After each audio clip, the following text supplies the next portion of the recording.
assalamu alaikum, good morning, khush amdeed. Ji ayanu, goeiemorgen, ishbata. Pakhairagale, ni hao, chunishumme, washmale, ohaya gunzaimas, guten morgen, hola, boyor, privyet, kaifa hal, halishuma chatore, ahlan wasalan, marhaba, buna, mucho, gracias, swabiab, balli karaya, and thank you very much, ladies and gentlemen, for tuning into PTV World.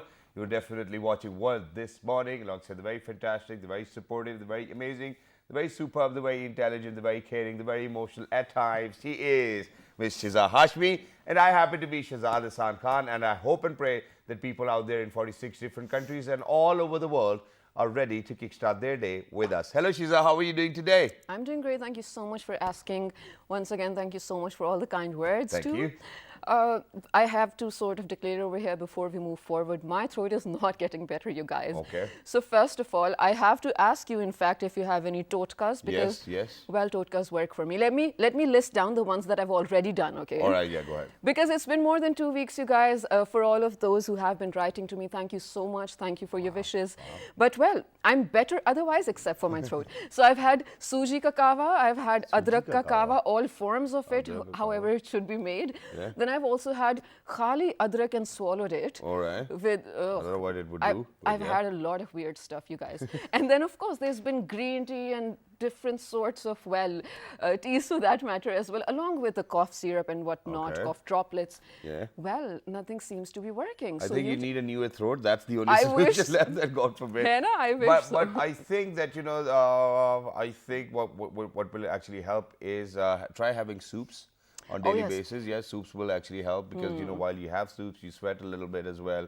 And then you feel it warm as well. And then there's one more technique, and that is a lot of singers do it in winters. And what they do is that they keep their neck wrapped. Okay. So no matter what happens, they'll keep their neck wrapped as well. And other than that, I can ask a lot of my other singer friends that what they really do for their Oh, throat. yes, of course. But Thank these days, you. I think everybody's kind of going through this similar situation. So True. please make sure that you guys stay safe and stay home, ladies and gentlemen, because we do not really want this newer variant to be around us. And Exactly. please make sure that you follow all the SOPs. Other than that, we actually want to start with something literally amazing, right? It's a good news for Pakistanis, of course, and especially, we always talk about the youth bulge of Pakistan and how we're really, really hopeful, first of all, that it is directed into something positive. And we know for a fact that the government is doing everything and anything in their potential to actually, make use of that youth bulge. Exactly. So there's a major chunk of those people who are actually bringing a very good name to Pakistan. I feel like, Shazad, we've made a resolve every other week. We do have someone from the youth over here to share their success Exactly. story, to sort of inspire others as well. Which story is this one? All right, so this one, ladies and gentlemen, obviously this gentleman, whether he is from Pakistan or not, that's a different story. But I think, as a matter of fact, the entire Muslim Ummah, who, for all of those people, for all of those youngsters who are out there, I think it's a good news. What is it? I think that's something which we really need to share with you On your screens. television screens. Please go ahead, take a look. Mr. Producer, give it away. All right, ladies and gentlemen, so this gentleman you're actually watching on your television screens as of now, he's done something wonderful because he actually happens to be the winner of International Quran Recitation Competition. His name is Hassan Ali Kasi, and now, alhamdulillah, he's actually backed the National Youth Award. So, Kasi Saab, congratulations to you. It's wonderful to actually have people like you amongst us as well, and that too within the youngsters, within the youth bulge as well, which I feel is great. A lot of people need to take inspiration from Mr. Kasi, and to be very honest, this is something which I kept on saying, and I've mentioned it quite a lot of times with my family. For the very first time, I might be saying it on television as well, that we have such fabulous singers in the country. We have people who have such good vocal cords, and they do wonders. Even with the recitation of Holy Quran, we have people who can recite Quran, and you are in an awe of that recitation as well, and you're like, wow, yeah, this is just so beautiful, and you really do not want that recitation to stop. So, which is why, it's just a humble request that for all of those people who are within the mosques, who are Muslims, I want them to be a little bit surreal as well, because when they call for prayer, I think that it really needs to have that sound where you get that warmth, you get that feeling as well. And if you can do that, I think that, just now or just whenever it's time for the prayer call, I think everybody will feel mesmerized. No? Absolutely. Do you like the idea? I do like the idea, but in all honesty, I've always heard beautiful asans, like Surili, the one that you're talking Yeah. about, you know. So that's that. But I feel like these kind of competitions, just as recognition, and then these kind of awards, especially for these kind of categories, actually inspire a lot of youngsters, other than, of course, the winners too. Exactly. And I think it does sort of instill or inculcate, rather, a ethical value system in you, or more so religious for that matter. And in our case, of course, the religion is definitely so ethical in terms of, all the teachings and traits, whatnot. So this is definitely a brilliant step forward, and I really want to see more of such competitions. Exactly. And Shizad, this whole purpose of saying that was that, I think that this one gentleman which the entire world actually misses, at least, over here within our subcontinent, ladies and gentlemen, everybody kind of misses him as well because of the kind of Definitely. contribution he made towards the youngsters being more inclined towards religion as well. So, ladies and gentlemen, today it is actually the 5th death anniversary of one of our very amazing, most lovable legends as well, and he happens to be Mr. Junaid Jamshed. And whenever he actually kind of recited Quran or Naat for that matter, I think people were in and awe. I really want to listen to one of them. Let's go ahead.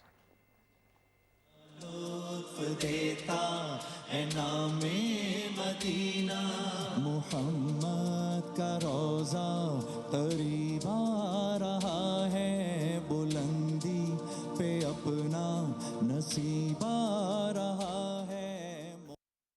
The 5th death anniversary of Pakistani religious scholar and Naat Khwan Junaid Jamshed is being observed today as the nation remembers the immensely popular celebrity. Junaid Jamshed, 52, died on December 7th, 2016, along with his wife and 45 others in a horrible crash of Pakistan International Airlines flight PK661 near Havelia. Junaid Jamshed was born on September 3rd, 1964 in Karachi.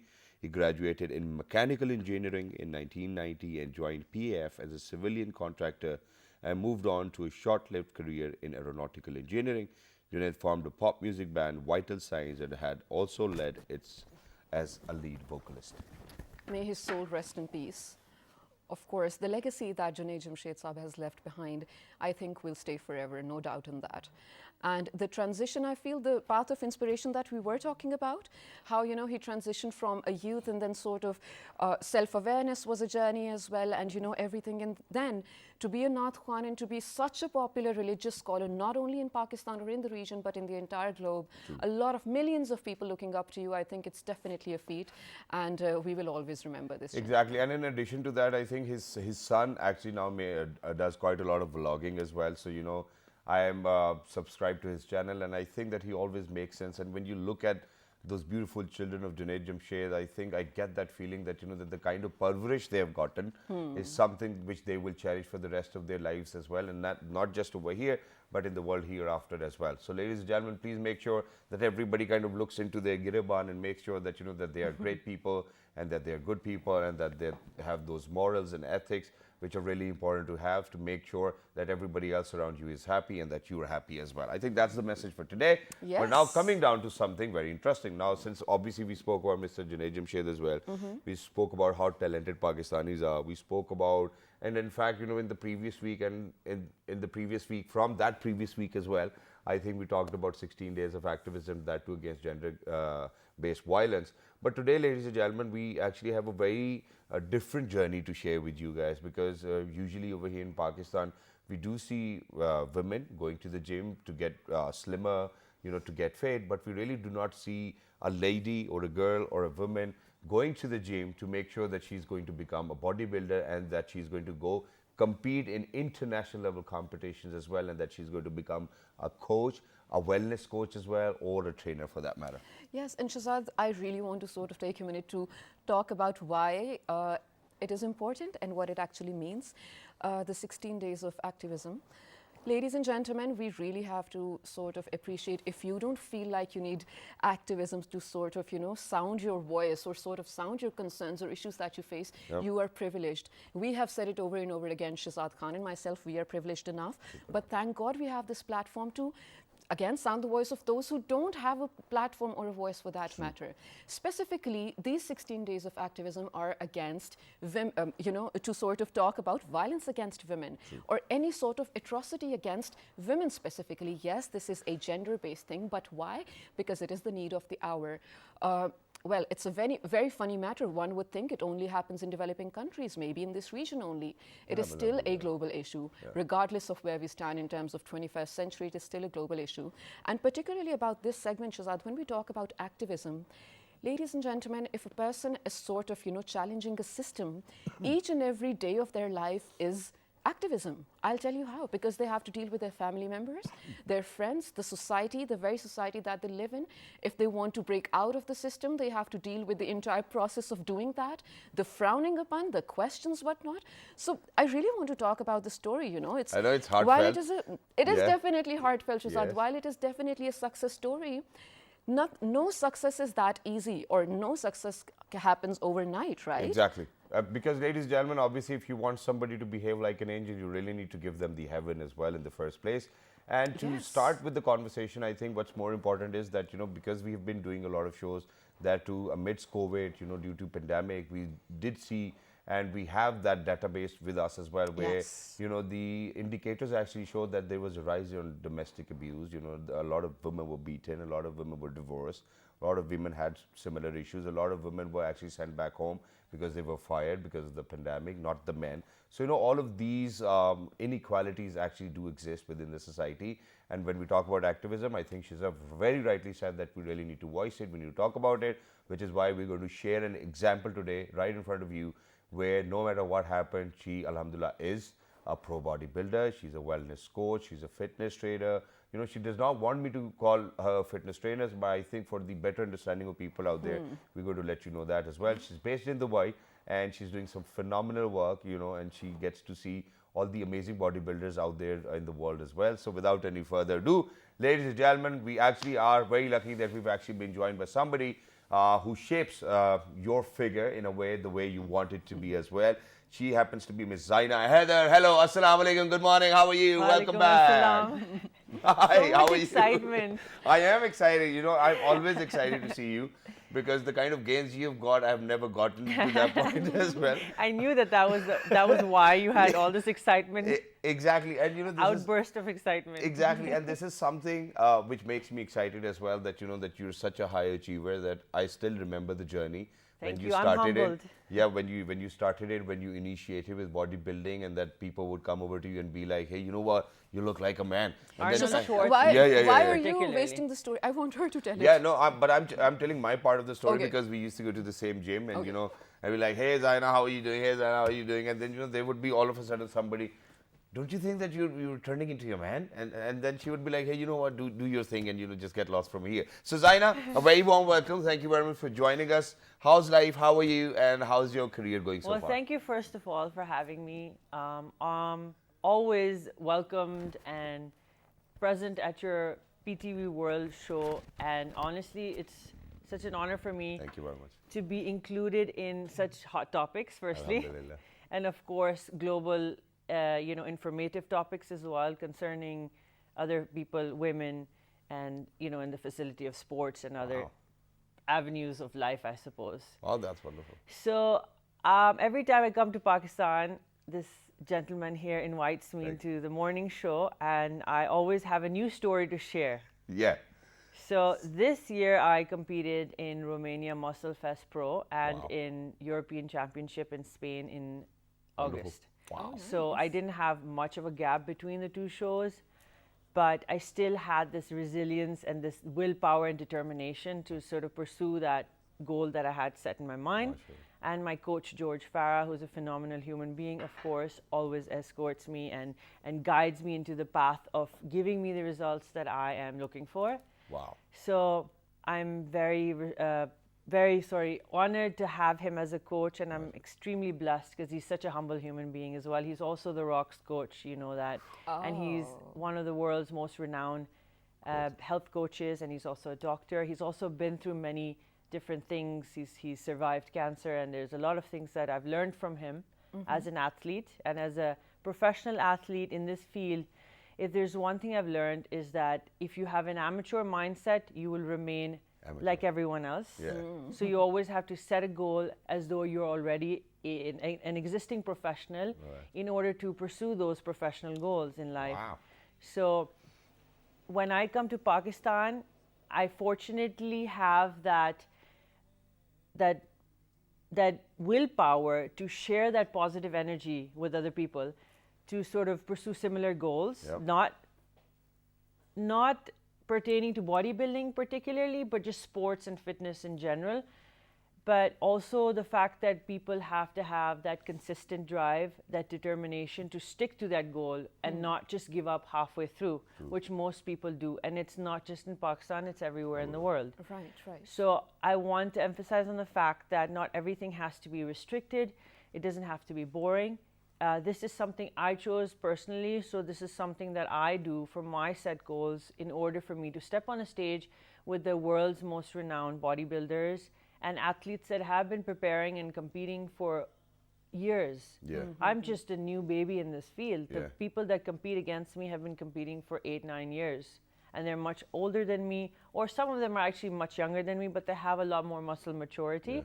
And I have learned so much in the span of 1 year than I would have in the past 6-7 years of bodybuilding, including nutrition, working with the topmost bodybuilders, and also understanding that bodybuilding itself is a very simple sport, and we just tend to complicate it unnecessarily. Food and nutrition wise also, it's very simple. You have to stick to the basics.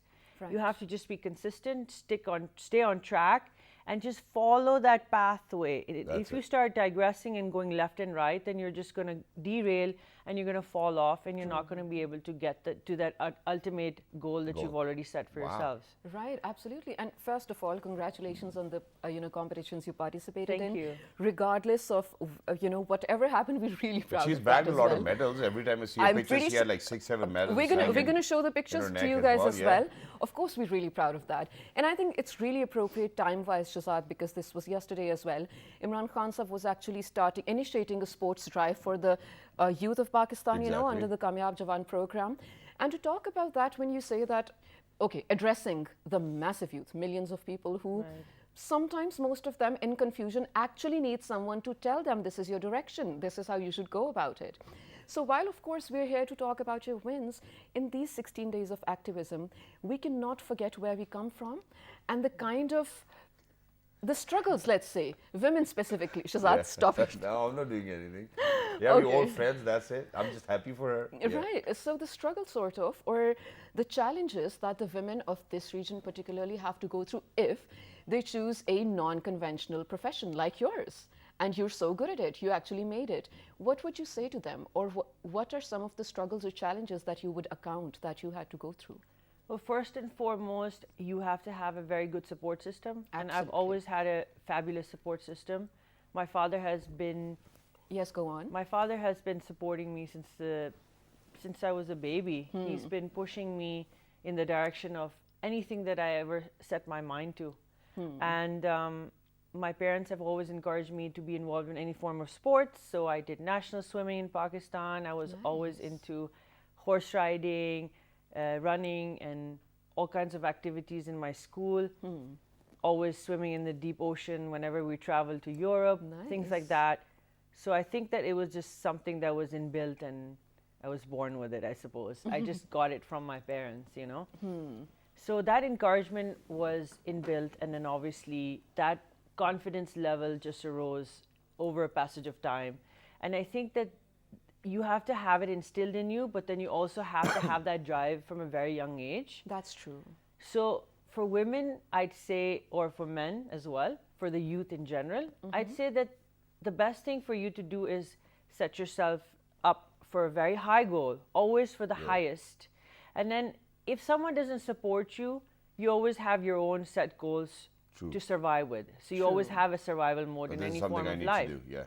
And it's great. But sorry, Zaina, in between, what I really need to ask you is, do you think that you moving to Dubai actually made a huge difference? Because initially you were here, and then all of a sudden we got to know that you were in Dubai, and then you started gymming. In fact, Munib, one of my friends, called me and he was like that, I met your friend in Dubai and we go to the same gym.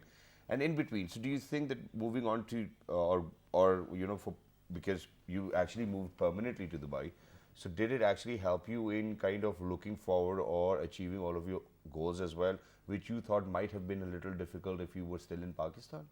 So Dubai is home for me now, and it has been a great challenge for me. However, it has been a great stepping stone. Yeah. And yes, undoubtedly, it has been such a life changer for me. It's been the place that I have been able to evolve as an individual bodybuilder and be able to compete. Yeah. However, I still am a national. I'm a Pakistani national, and I'm the only Pakistani female national to compete internationally. So for me, it was important to move away in order to have that confidence to pursue this goal, and also to be able to not have that fear factor that something might pull me back and restrict me while I'm in Pakistan. True.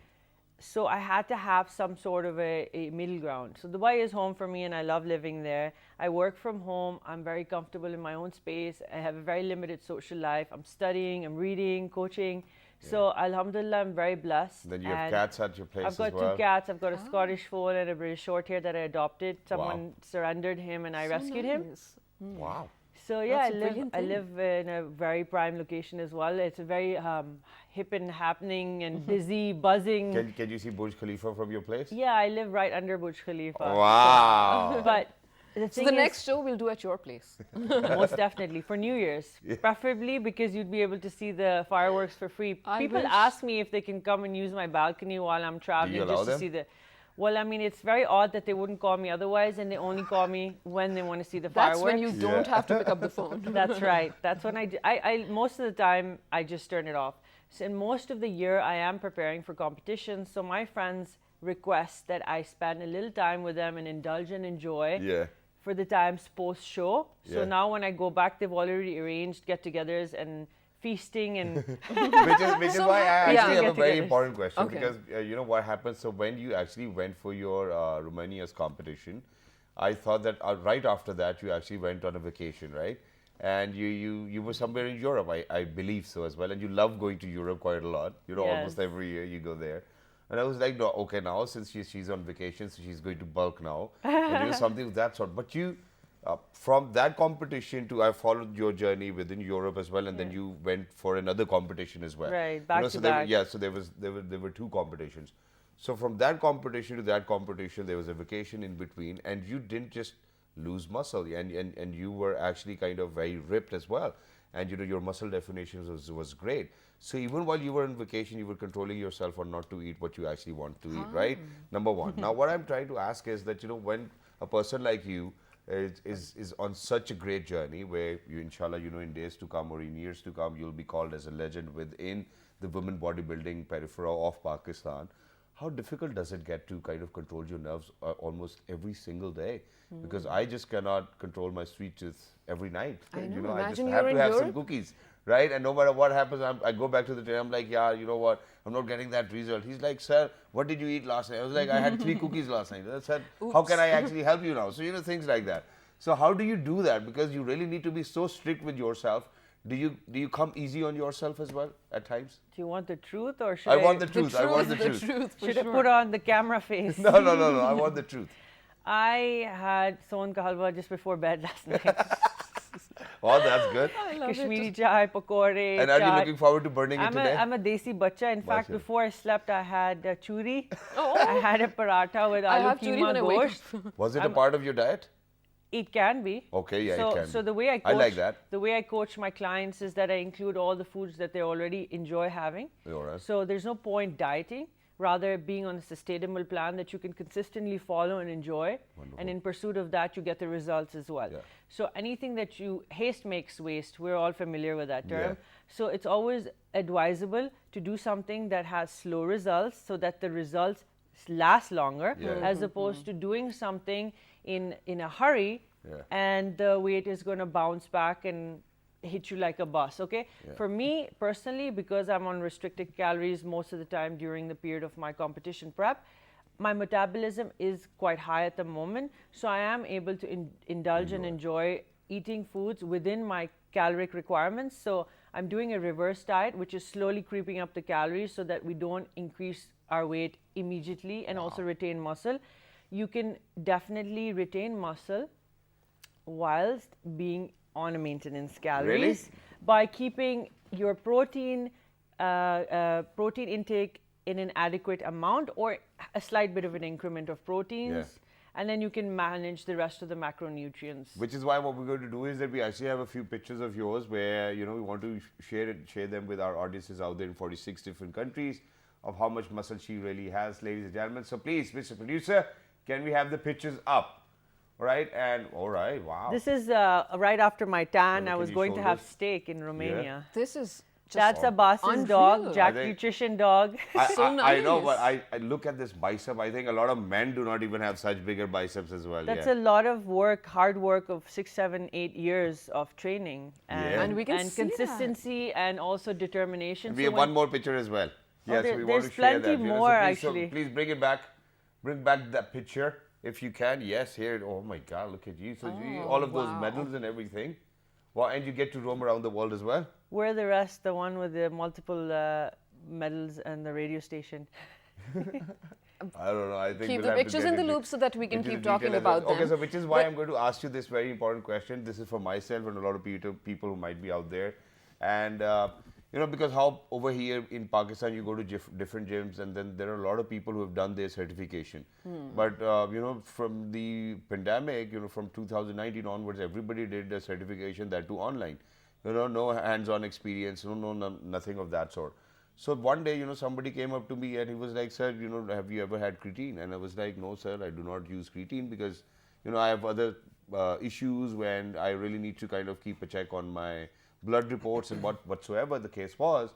And then, so I discussed it a little bit and they said that, sir, it's like, you're going to get that pump, the size is going to be there and everything. So I was like, what are the drawbacks? So it's like, it might have an impact on your kidney. Is that true? Do you think that the creatine needs to be used for people who are actually bodybuilding, or do you think that we can still survive without them? For the because we layman really out do not there. get those well-defined shaped results the way you have them, and in all the bestest organic ways, alhamdulillah. So do you think creatine needs to be used, and do we have any side effects? Okay, first and foremost, the people that have opinions should obviously have some sort of Results. backing Excuse and results, Yeah. and obviously indefinitely personally and also applied on other people. So in terms of these suggestions that people give, it's the reason why people suffer with problems and they give bad and wrong suggestions. True.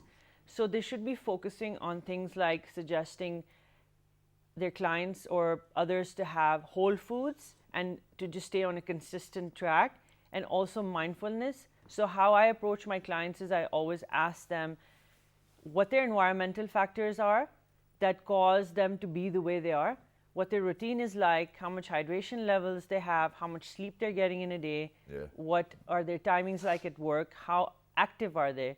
So that is all detrimental, and that is the result in conclusion to why they look and appear the way they do. Then we move on to the rest of the things.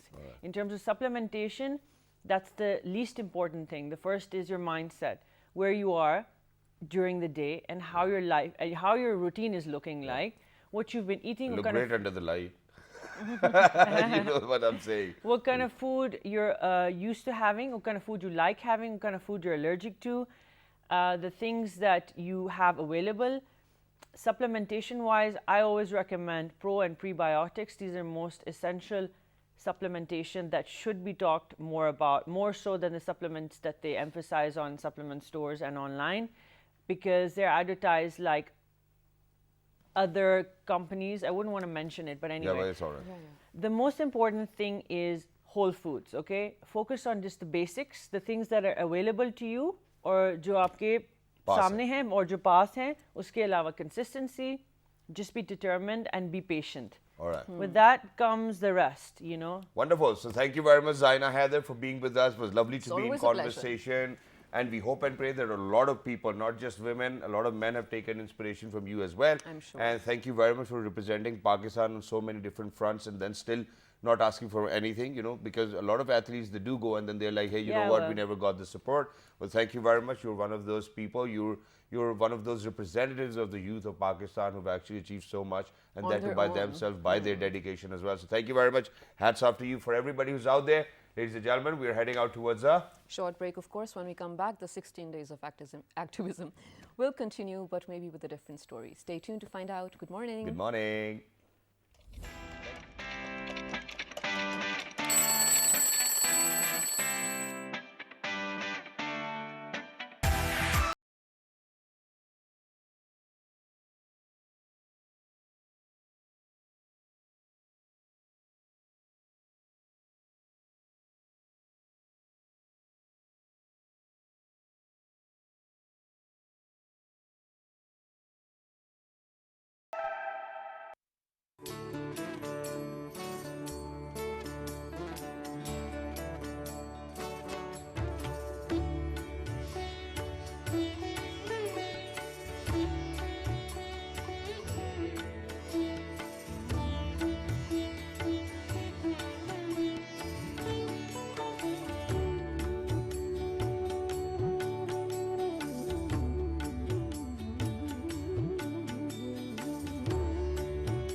Welcome back to Well This Morning, ladies and gentlemen.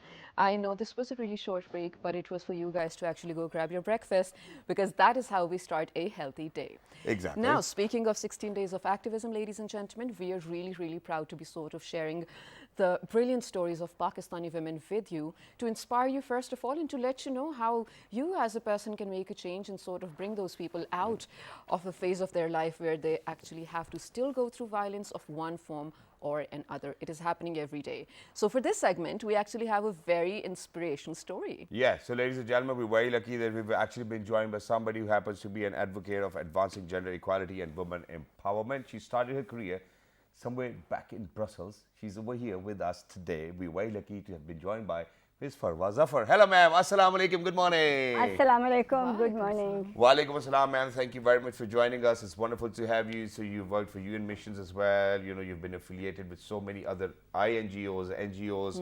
You know, let's shed some light on your career, and then we'll come down to those two most important questions which we want to ask from you today. How did you start your career, and how did you become an independent woman who makes whatever decision she thinks is good for her? Gee, thank you. I think to say it very briefly, that it's the values that were instilled with my family, my generations of family, to work for women's rights, the respect, the humility, and most of all, a belief in myself. Wow. And basically, that took me on the path to where I am today. That is my firm belief. Yeah. And to work for social justice and to be the change that I want to do.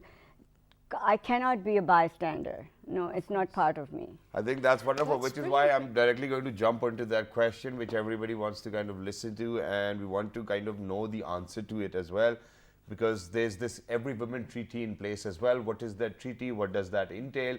And what kind of benefits can women actually get out of it?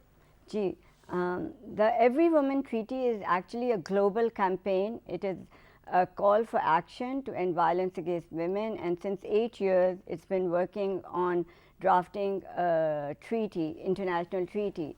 And on November 16th, the first zero draft of the treaty was released 10 days ahead of the 16 Days of Activism.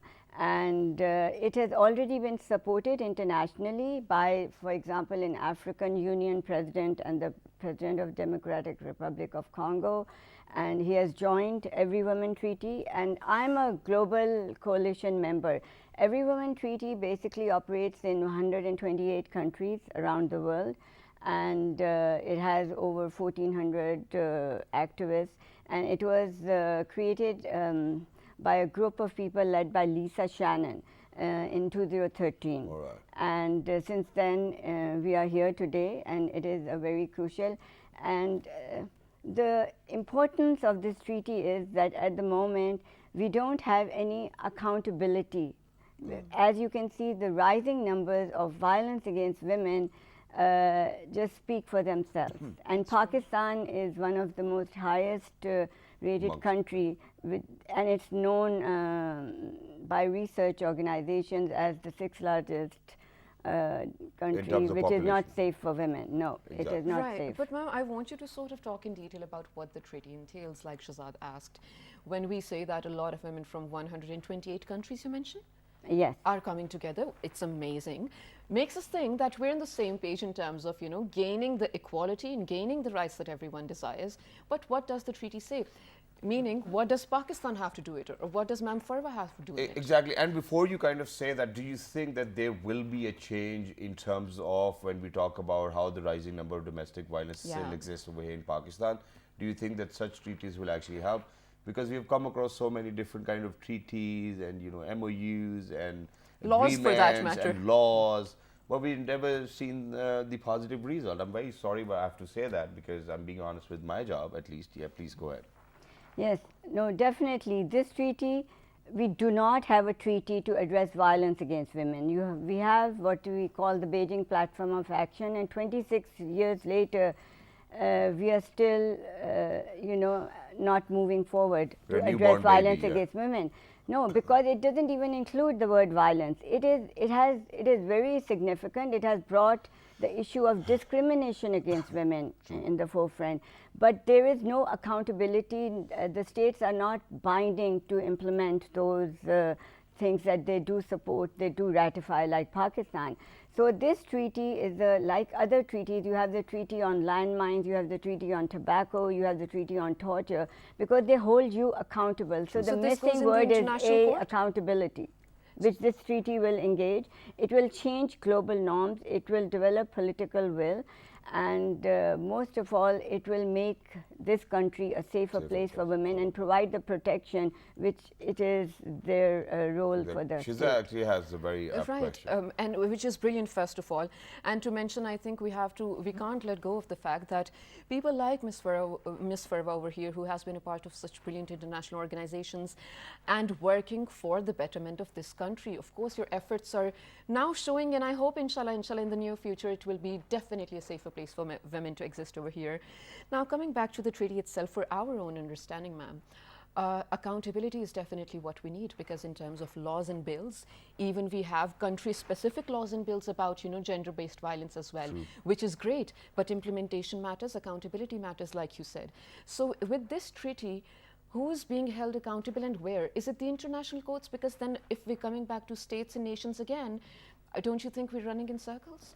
No, I think this treaty, like other, it will be signed by member states of the United Nations. Okay. So when you sign a treaty which has accountability, then you are bound to Except implement for the it. Security You know, Council. in Pakistan we are very good about making laws, but I think it's a credit to the legislators. But I really don't think that we can celebrate on it because of what you said. So we need to move to results. We need to move to results, because 1 in 3 women worldwide, are subject to violence against women. And in Pakistan, even it's become the shadow pandemic worldwide, because due to the corona pandemic, in Pakistan only last 2020 had 50% increase in cases of violence. Yes. And you can see that in the rising cases, the Noor Muqaddam case, the motorway can't case, think the about other it. cases.